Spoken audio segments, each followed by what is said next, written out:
So welcome back to the Hill of Justice. So where do things actually stand with the Nolan Wells case right now?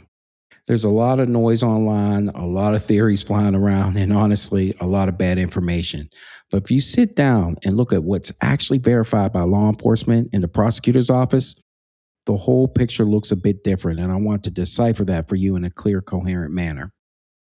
Here's where the evidence actually sits today. First, Nolan's family and their attorney, Ben Crump, met directly with the district attorney. And after that meeting, the DA confirmed that once the police wrap up their work, she's putting the case in front of the grand jury.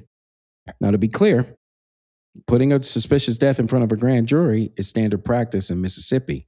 It doesn't automatically mean prosecutors think a crime happened. What it does mean is that the case moves into a room where ordinary citizens get to use subpoena power and they can compel people to testify under oath and they can demand raw, unredacted records from tech companies and state agencies. Kinda. There's a major misconception about what happens when this file reaches the grand jury. While a grand jury can compel you to stand in the room, it cannot strip away your Fifth Amendment right against self incrimination.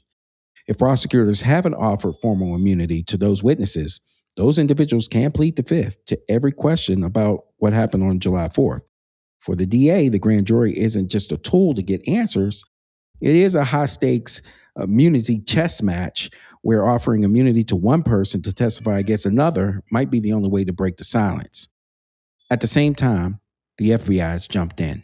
Sheriff Ledbetter confirmed that federal agents are helping local detectives extract and analyze the digital evidence from collected devices. They're looking at the actual file structures and the back-end server data points, not just screenshots. And the FBI is also handling a second issue, and these federal agents are tracking online threats that sent across state lines to people involved in this trip, including Nolan's friends and his family. But we have to keep those two things separate in our minds. There is zero evidence right now that those online threats have anything to do with what happened on the island on July 4th. In addition, social media is fixated on data that was deleted. But the real battle isn't just what was deleted, it's the timeline of custody. If data was wiped while the phone was physically on the boat while law enforcement was called, that falls under intentional spoliation of evidence and obstruction. If it was deleted remotely after the phone hit land, like iCloud or so on and so forth, that leaves a distinct server footprint that the FBI can subpoena directly from Apple and so on and so forth. The mutual inspection agreed upon by the DA and Ben Crump isn't just looking at the phone screens. It's auditing the metadata to see which network cell tower processed the deletion request. Now, I do want to go ahead and explain this. Now, let's talk about the biggest piece of physical documentation we've gotten so far, and that's the boat's dispatch logs. When taking a look at that, it's pretty damning. But I want you to go ahead and take a look at this. Records show that around 4 p.m. on the 4th of July, the guy driving the boat called Maritime Dispatch. He reported that their bilge pump had stopped working. The boat was taking on water, and they had 7 people on board needing help getting back. So that dispatch call matters because it proves one specific thing. The boat did have a real mechanical breakdown, and they did prepare to leave the island right when the friends said they did. But here's the catch, and this is where the whole case hinges. A dispatch log proves the boat had a problem. It doesn't prove where Nolan was standing when the call was made. It doesn't prove who was on board, and it doesn't prove that Nolan voluntarily decided to stay behind on the island. The trouble with the boat is documented. Nolan's decision to stay is just a statement, and those are two completely different things. So those are some of the things that we're going to have to look at.